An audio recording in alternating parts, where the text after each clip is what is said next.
በዛሬው ሴክሽን ስለ ሳይኮሎጂ ብራንቾች እናነሳለን። ቻፕተር 1 የመጨረሻው ቶፒክ ነው። ከዚህ በኋላ አንድ ኤግዛም ቤዝድ የሆነ ሙሉ ዩኒቱን አንድ ላይ አድርጌ አንድ ቪዲዮ ሰራላችኋለሁ። ሚድ ኤግዛማችሁ ከቻፕተር 1 የትኛውን ፓርት አድሬስ ሊያደርግ ይችላል፣ ምን አይነት ይዘት ያለው ጥያቄ ሊወጣ ይችላል የሚለውን በዛ ቪዲዮ እንዳስስ ይሆናል። በዛሬው ሴክሽን እንግዲህ ስለ ሳብፊልድ ኦፍ ሳይኮሎጂ ጀነራሊ ሳይኮሎጂ ብዙ ብራንቾች አሉት። ሞር ዛን 50 ብራንች አለው። አስ ሳይንስ አስ ኒው ፊልድ ሆኖ ከጀመረ 125 ዓመት እድሜ ያለው ብቻ ያንግ ሳይንስ ነው። በሳይንስ ውስጥ ያንግ ነው ልንል የምንችለው አይነት ነው። ሳይኮሎጂ ግን ደግሞ በጣም ብዙ ብራንቾች አሉት። በዚህ ኮርስ እንግዲህ 10 የሚጠጉ የሳይኮሎጂ ብራንቾች ተነስተዋል። The first one is developmental psychology ነው። It studies the physical, cognitive and psychological changes across the lifespan. በዋናነት ሶስት ነገሮችን ያነሳል። ፊዚካል ዴቨሎፕመንትን ይይዛል። ዴቨሎፕመንታል ሳይኮሎጂ በውስጡ ፊዚካል ቼንጅ አለው፣ ኮግኒቲቭ ቼንጅ አለው፣ እንዲሁም ሳይኮሎጂካል ቼንጅ አለው። ፊዚካል ዴቨሎፕመንት means or physical change means the growth of the body and the brain. so አካላዊ የሆነ እና በአእምሮ in aging የሚደረግ ለውጥ ነው ማለት ነው። ፊዚካል ዴቨሎፕመንት means cognitive development change in thinking, in memory, language, problem solving, intelligence እንደዚህ አእምሮአዊ በሆነ መንገድ የሚመጡ ለውጦችንም ዴቨሎፕመንታል ሳይኮሎጂ ውስጥ አካተን ማየት እንችላለን ማለት ነው። ሌላኛው ሳይኮሎጂካል ዴቨሎፕመንት ነው። ዴቨሎፕመንት ኦፍ ፐርሰናሊቲ ነው። that means mental well-being from birth to old age. ይህ ጀነራሊ ሰው ከጽንስ ጀምሮ እስከ እርጅና ድረስ በአካል፣ በአእምሮ፣ በስሜት እና በማህበራዊ ግንኙነት የሚያሳየውን እድገትና ለውጥ የሚያጠና የሳይኮሎጂ ዘርፍ ነው ማለት ነው ዴቨሎፕመንታል ሳይኮሎጂ። ሌላኛው ፐርሰናሊቲ ሳይኮሎጂ ነው። ይሄ የሰውን ባህሪ፣ ጠባይ፣ አስተሳሰብ፣ ስሜት ከሌሎች ሰዎች የሚለዩበትን ልዩነት የሚያጠና የሳይኮሎጂ ዘርፍ ነው። ሁሉም ሰው ተመሳሳይ አይደለም። አንድን ሰው ከሌላው ሰው የሚለየው ዩኒክ የሆነ ነገር አለ። ስለዚህ ያንን ነው በሴልፍ ኮንሴፕት ሊሆን ይችላል፣ በአግሪጌሽን ሊሆን ይችላል፣ በሞራል ዴቨሎፕመንት እነዚህ ነገሮች የየሰው ባህሪ ናቸው ማለት ነው። አንድን ሰው ከሌላው ሰው የሚለየው ለምሳሌ አንድ ሰው ኢንትሮቨርት ሊሆን ይችላል። ኢንትሮቨርት ማለት በጣም ዝምተኛ ሊሆን ይችላል። ሌላኛው ሰው ደግሞ ኤክስትሮቨርት ማህበራዊ የሆነ ከሰው ጋር ቶሎ የሚግባባ ሰው ሊሆን ይችላል። እዚህ ይህንን ልዩነት የሚያጠና ነው ፐርሰናሊቲ ሳይኮሎጂ ማለት በሰዎች መካከል ያለውን አንደኛውን ከሌላኛው የሚለየውን። ሌላኛው ሶሻል ሳይኮሎጂ ነው። ይሄ ሰዎች በሌሎች ሰዎች ላይ ወይም በማህበረሰቡ ተጽዕኖ ምክንያት የሚያሳዩትን አስተሳሰብ፣ ስሜት እና ባህሪ የሚያጠና ሳይኮሎጂ ነው። ለምሳሌ አንድ ተማሪ በጓደኞቹ ተጽዕኖ ምክንያት የንባብ ስልቱን ቢቀይር ይህንን የሚያጠናው የማህበራዊ ሳይኮሎጂ ወይም ሶሻል ሳይኮሎጂ ነው ማለት ነው። ያ ቡድን ያ ግሩፕ በዛ ኢንዲቪጁዋል ላይ ተጽዕኖ ቢያሳድሩበት፣ ይሄ ደግሞ ኢንዲቪጁዋሉ ግሩፑ ላይ ተጽዕኖ ቢያሳድር የእርሱን ባህሪ ቢያጋባባቸው ማለት ነው። ጀማው ለምሳሌ የሚያጨስ አይነት ቢሆን ያ ልጅ ሄዶ ያ ጀማ እንዳያጨስ የሚያደርግ ከሆነ፣ እንደገና ደግሞ ያ ግሩፕ ልጁ ላይ እንዲያጨስ ተጽዕኖ የሚያደርጉ ከሆነ እነዚህን የመሳሰሉ ነገሮችን ሶሻል ሳይኮሎጂ ነው የሚያጠናው ማለት ነው። ክሮስ ካልቸራል ሳይኮሎጂ examines the role of culture in understanding behavior, thought and emotion. ይህ ማለት ነው እነዚህ የተለያዩ ባህሎች በሰዎች አስተሳሰብ ላይ፣ ስሜት ላይ፣ ባህሪ ላይ የሚያሳድሩትን ተጽዕኖ ነው ክሮስ ካልቸራል ሳይኮሎጂ የሚያጠናው። ስለዚህ በጥናቱ ውስጥ ምንድን ነው የሚያካትተው? ባህል በባህሪ እና በአስተሳሰብ ላይ የሚያሳድረው ተጽዕኖ ምንድን ነው? የሚለውን ነው ክሮስ ካልቸራል ሳይኮሎጂስት የሚያጠናው። ዘን ኢንዱስትሪያል ሳይኮሎጂ apply psychological principle in industries and organizations to increase the productivity of that organization። ስለዚህ እነዚህ በስራ ቦታ ያሉ ሰራተኞች የሰራተኞችን ባህሪ፣ የስራ አፈጻጸማቸው፣ ተነሳሽነታቸው እና የስራ እርካታቸውን የሚያጠና ማለት ነው። ያ ማለት ጆብ ፐርፎርማንሳቸውን፣ ጆብ ሳቲስፋክሽናቸውን ትሬኒንግ መስጠት ሊሆን ይችላል። ኤምፕሎይ ሴሌክሽን እዚህ ሰራተኛን መምረጥ ላይም ኢንዱስትሪያል ሳይኮሎጂዎች ይሰራሉ ማለት ነው። ሌላኛው ፎሬንሲክ ሳይኮሎጂ ነው። it applies a psychological principle to improve the legal system or police or testimony just extra። ይሄ ማለት የሳይኮሎጂን እውቀት በህግና በፍርድ ሂደት ላይ የሚተገብር የሳይኮሎጂ ዘርፍ ነው ማለት ነው። ማለት በጥናቶች ውስጥ የወንጀለኞችን ባህሪ፣ የምስክሮችን ባህሪ እንዲሁም የአእምሮ ሁኔታን የሚገመግም በፍርድ ቤት ውስጥ የስነ ልቦናን አገልግሎት ምክር የሚሰጥ ማለት ነው ፎሬንሲክ ሳይኮሎጂ።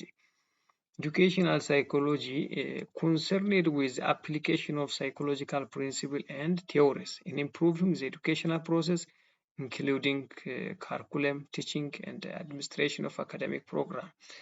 ይሄ ማለት ሰዎች እንዴት እንደሚማሩ፣ እንዴት እንደሚያስተምሩ እና የመማር ሂደት እንዴት ደግሞ መሻሻል እንደሚቻል የሚያጠና የሳይኮሎጂ ዘርፍ ነው ማለት ነው። ካሪኩለሙ ላይ እንደዚህ ቲቺንጉ ላይ አድሚኒስትሬሽን ኦፍ አካዳሚክ ፕሮግራሙ ላይ ኢንቮልቭ ያደርጋሉ ኤዱኬሽናል ሳይኮሎጂስቶች። ሌላኛው ሄልዝ ሳይኮሎጂ ነው። እነዚህ የሰውን ባህሪ፣ ስሜት እና አስተሳሰብ በአካላዊ እና በአእምሮ ጤና ላይ የሚያሳድሩትን ተጽዕኖ የሚያጠና የሳይኮሎጂ ዘርፍ ነው። that applies psychological principle to prevention and the treatment of physical illness and disease።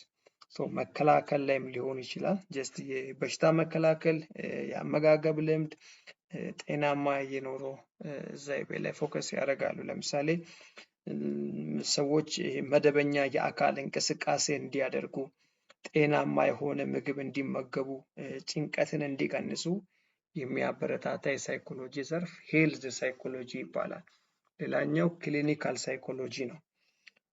ይሄ የአእምሮ፣ የስሜት እንዲሁም የባህሪ ችግሮችን በመመርመር ዲያግኖሲስ በማድረግ ከዛ ምን ለማድረግ ለማከም፣ ለትሪትመንት ማለት ነው። እንዲሁም ፕሪቨንት ለማድረግ የሚያጠና የሳይኮሎጂ ዘርፍ ነው። እንዲሁም በካውንስሊንግ አገልግሎት ላይም ያገለግላሉ። ጀስት ዲፕሬሽኖችን፣ አንዛይቲዎችን ሰዎች እንዲቀንሱ የማድረግ ነገሮችን ያደርጋሉ ማለት ነው። ስለዚህ አንድ ሰው በከባድ ድብርት ወይም በጭንቀት ከተጠቃ እነዚህ ክሊኒካል ሳይኮሎጂስቶች ምክርና ሕክምና ይሰጣሉ ወይም ደግሞ በዚያ መንገድ ሰውየውን ሰፖርት ያደርጋሉ ማለት ነው።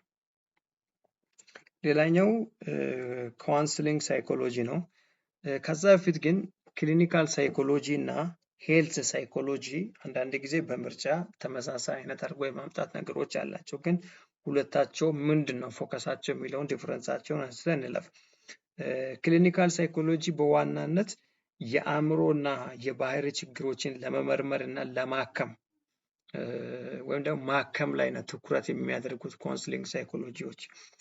እንዲሁም ሄልዝ ሳይኮሎጂዎች ደግሞ በዋናነት ጤናን ማሻሻል፣ በሽታን መከላከል እና ጤናማ የኑሮ ዘይቤን ማበረታታት ላይ ትኩረት ያደርጋሉ ማለት ነው።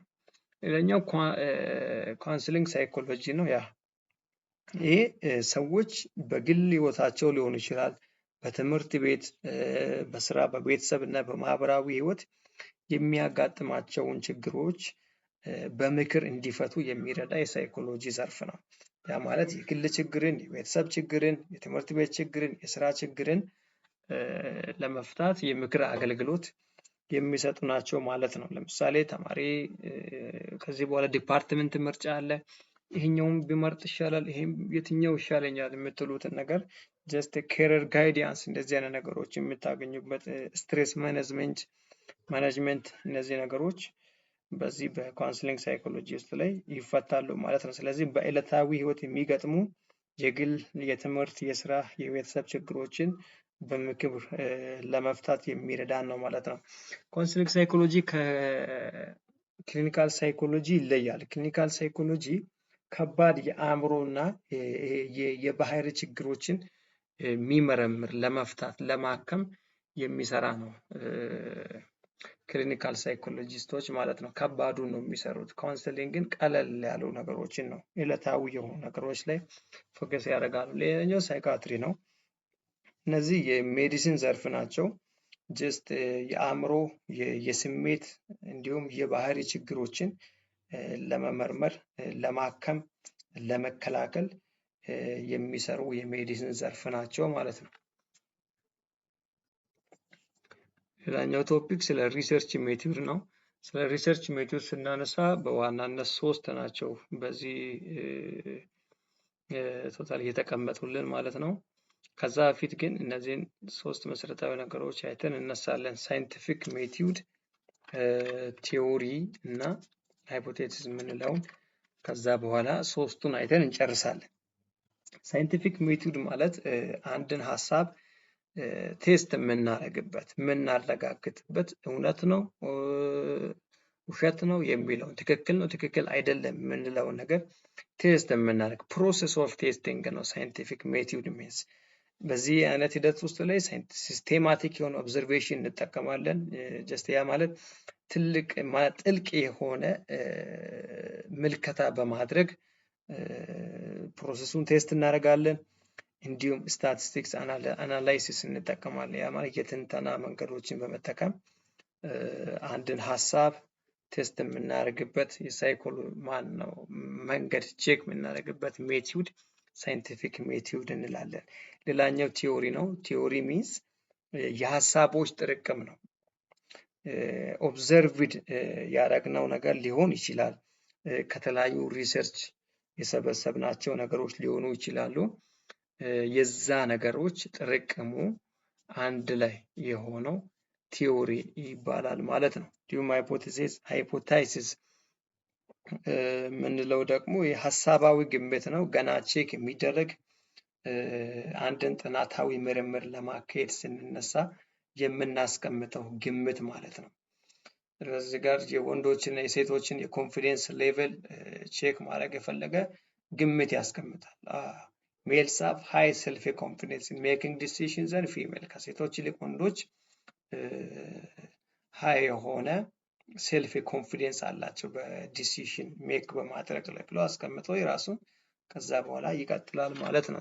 እሱ ነው በኋላ ቼክ ለማድረግ አስቀምጠን የምናልፈው። 3 አይነት ሪሰርች ሜቶዶች አሉ። ዲስክሪፕቲቭ፣ ኮሪሌሽን እና ኤክስፔሪሜንታል ሪሰርች የምንለው ነው። ዲስክሪፕቲቭ ሪሰርች የምንለው is a descriptive because researcher simply record what she or he has systematically observed። ስለዚህ እዚህ ውስጥ እንግዲህ አንድን ነገር አይቶ መመዝገብ ሪፖርት ማድረግ ሲምፕሊ ሪከርድ ማድረግ ነው ዲስክሪፕቲቭ ሪሰርች የምንለው። በውስጡ 3 ነገሮችን ይይዛል። የመጀመሪያው ናቹራሊስቲክ ኦብዘርቬሽን ነው። ይሄ ማለት አንድን ነገር ራሱኑ ነገር መመልከት መቻል ነው። ናቹራል የሆነ ነገር ምንም አርቲፊሻል የሆነ ነገር አድ ሳይደረግበት ያንኑ ነገር የምናይበት ነው። ለምሳሌ እንቁራሪት ሊሆን ይችላል። የሆኑ እንስሳቶች እንዴት ነው ሪፕሮዳክሽን ፕሮሰሳቸው የሚቀጥለው? ወንዱ እንቁራሪት ሴቷን እንዴት አትራክት ያደርጋታል? እንዴት ነው ሪፕሮዳክሽኑ ፕሮሰስ የሚሆነው? ሂደቱን ለማጥናት ብንፈልግ ምንም እኛ ምንጨምረውም ነገር የለም ምንቀንሰውም ነገር የለም። በቃ ናቹራሊስቲክ የሆነ ኦብዘርቬሽን በማየት ብቻ ያን ነገር ማለት ነው። ኦንሊ ባይ ዋቺንግ የምናደርገው ነገር ዲስክሪፕቲቭ ሪሰርች ውስጥ ላይ ናቹራሊስቲክ የሆነ ኦብዘርቬሽን ነው ማለት ነው። ሌላኛው ኬዝ ስተዲ ነው። ኬዝ ስተዲ ኢን ዲቴል የሚደረግ ጥናት ነው። ያ ማለት አንድን ጉዳይ ኦር አንድን ሀሳብ በጥልቀት ማጥናት መቻል። ሴሌክት አድርገው ስለ አንድ ግሩፕ ሊሆን ይችላል፣ ኢንዲቪጁዋል ስለሆነ ነገር ሊሆን ይችላል። ግን ኢን ዲቴል ያንን ነገር በደንብ ፎከስ ባደረገ መንገድ የሚጠና ጥናት ከሆነ ኬዝ ስተዲ እናደርጋለን ይባላል ማለት ነው። ኢን ዲቴል ግሬት ዲቴል ነው ኬዝ ስተዲ ለሚነሳው። ሌላኛው ሰርቪ ነው። ደሰሳ ማድረግ መቻል ነው። ይሄ ማለት ተመሳሳይ የሆነ አንድን ጥያቄ ኢን ሳውዘንድስ ሊሆን ይችላል፣ በጣም ብዙ ሺህ ሰዎች ሊሆኑ ይችላል። ለነሱ አንድ ጥያቄ ተመሳሳይ ጥያቄ ለነሱ በመስጠት ከአብዛኛው ህዝብ ዳታን ኮሌክት ማድረግ መቻል ነው ሰርቬይ የምንለው። ያ ማለት ቬሪ ላርጅ የሆነውን ግሩፕ ከሰፊው ማህበረሰብ ማለት ነው መረጃ መሰብሰብ መቻል ነው። በአንድ ጥያቄ ሁሉንም ሰው አድሬስ ማድረግ መቻል። ለምሳሌ በኢንተርኔት ሊሆን ይችላል። ለምሳሌ ከኢትዮጵያ ህዝብ who is the best athlete in ኢትዮጵያ ተብሎ ሁለት ኦፕሽን ብቻ ቢቀመጥ ቀነኒሳ በቀለ፣ ኃይሌ ገብረስላሴ ቢባል ቤስት አትሌት በቃ ለኔ ቀነኒሳ ነው፣ ለኔ ኃይሌ ነው፣ እንደዚህ የሚል ሰርቬይ መሰብሰብ ይቻላል። ወቅታዊ ሁኔታዎችን በዚህ አይነት መንገድ መሰብሰብ ይቻላል። ከበሽታ ጋር እንደዚህ ያሉ ነገሮችን ቼክ ማድረግ ይቻላል ማለት ነው። ሌላኛው ኮሪሌሽን ሪሰርች የምንለው ነው። ኮሪሌሽን ሪሰርች በሁለት ነገሮች በሁለት ቫሪያብሎች መካከል ስላለ ሪሌሽንሺፕ ነው የሚያነሳው ማለት ነው። ያ ማለት ለምሳሌ ጀንደር ሊሆን ይችላል፣ በውስጡ ሜል እና ፊሜል አለ። ሁለት ሪሌሽንሺፓቸውን ማጥናት ይቻላል። ፖዚቲቭ ስለሆነ ነገር፣ ኔጌቲቭ ስለሆነ ነገር፣ እንዲሁም ስለ ኤክስትሮቨርት እና ስለ ኢንትሮቨርት እነዚህ ነገሮችን እርስ በርሳቸው በማንሳት ማጥናት ይቻላል። ይሄ ማለት ግን ምን ማለት አይደለም ስለ ካውዝ እና ኢፌክት እናጠናለን ማለት አይደለም። ኮሪሌሽን ሪሰርችም ሆነ ዲስክሪፕቲቭ ሪሰርች ስለ ካውዝ እና ኢፌክት አያነሳም። ካውዝ እና ኢፌክትን የምናነሳው ኤክስፔሪሜንታል ውስጥ ብቻ ነው። የሱ ፊውቸር ብቻ ነው፣ የኤክስፔሪሜንታል ፊውቸር ብቻ ነው ካውዝ እና ኢፌክት። እነዚህ ሁለት ውስጥ ግን እነዚህን ካውዝ እና ኢፌክትን አናነሳቸውም። ኮሪሌሽን የሚያጠናው ስለ ሁለት ቫሪያብሎች ስለሚኖራቸው ግንኙነት ስለ ሪሌሽንሺፓቸው ብቻ እንጂ ካውዛቸው እና ኢፌክታቸው አይነሱም ማለት ነው። እዚህ ውስጥ ሌላው ስለ ዳይሬክሽን እናነሳለን። ዳት ሚንስ ዳይሬክሽን ፖዚቲቭ ሊሆን ይችላል፣ ኔጌቲቭ ሊሆን ይችላል። ያ ማለት ሁለት ነገሮች አብሮ የሚጨምሩ ከሆነ ለምሳሌ እኔ ትምህርት ቤት መምጣትና በየቀኑ ትምህርት ቤት የኔ መሄድና ግሬዴ እንደዛው የሚጨምር ከሆነ ፖዚቲቭ ነው ማለት እንችላለን። ግን እኔ ትምህርት ቤት እየሄድኩ ግሬዴ እየቀነሰ የሚመጣ ከሆነ ኔጌቲቭ የሆነ ውጤት ወይም ደግሞ ይዘት አለው። ስለዚህ ዳይሬክሽኑ ኔጌቲቭ ነው ማለት እንችላለን። ያ ማለት the more do something the more in go to something አብሮ የሚጨምር ከሆነ just a perfect relationship ነው በመካከላቸው ያለው ማለት እንችላለን። አንዳንድ ጊዜ ደግሞ ዜሮ ኦር ደግሞ ነን ሪሌሽንሺፕ የምንላቸው ነገሮች ይኖራሉ። ያ ማለት ምንም አይነት በመካከላቸው ከሌለ ግንኙነት የሌለው፣ ለምሳሌ የኔ ሰውነት ቅጥነትና ግሬዴ ምንም የሚያገናኛቸው ነገር የለም። እንደዚህ አይነቶችን ዜሮ ኦር ኖ ኮሪሌሽንሺፕ ማለት እንችላለን ማለት ነው። ስለዚህ ጀነራሊ በሁለት ቫሪያብል መካከል ያለውን ሪሌሽንሺፕ የሚያሳየን ደግሞ አቅጣጫቸውን ጥንካሬያቸውን የሚያሳየን ይሄኛው የሪሰርች ስራ ነው ወይም ደግሞ የሪሰርች ሜቶድ ነው ማለት ነው። ሶስተኛው ኤክስፔሪሜንታል ሪሰርች ነው። ይሄ እንግዲህ በዋናነት ሁለት ነገሮችን ይዛል፣ ኢንዲፔንደንት እና ዲፔንደንት ቫሪያብሎች አሉት። ኢንዲፔንደንት የምንለው ማኒፑሌት የሚሆነው ማን ነው? ተጽዕኖ የሚያመጣው ማለት ነው። ተጽዕኖ የሚያመጣው ነው ኢንዲፔንደንት የምንለው።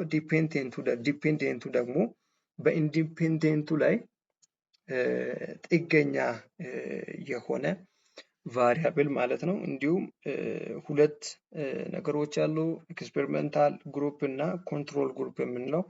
ኤክስፔሪሜንታል ግሩፕ የምንለው ማኒፑሌት የሚደረግ ኤክስፔሪመንቱን የሚቀበለው ግሩፕ ማለት ነው። ኮንትሮል የምንለው ደግሞ ለኮምፓሪሽን የምንጠቀመው ነው ማለት ነው። ከዛ በኋላ ነው የሚመጣው ያ ልዩነቱ ኢፌክት ተብሎ ይጠራል ማለት ነው። እንግዲህ የዛሬውን ክላስ በዚህ ጨርሰናል።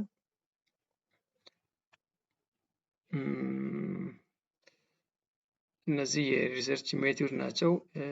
ስቴፖች ምን ምን እንደሚመስሉ ናቸው። በመጨረሻው ቪዲዮ ላይ ከቨር እናደርጋቸዋለን። ኤግዛም በምን አይነት መንገድ ሊጠየቅ ይችላል በሚለው ውስጥ ላይ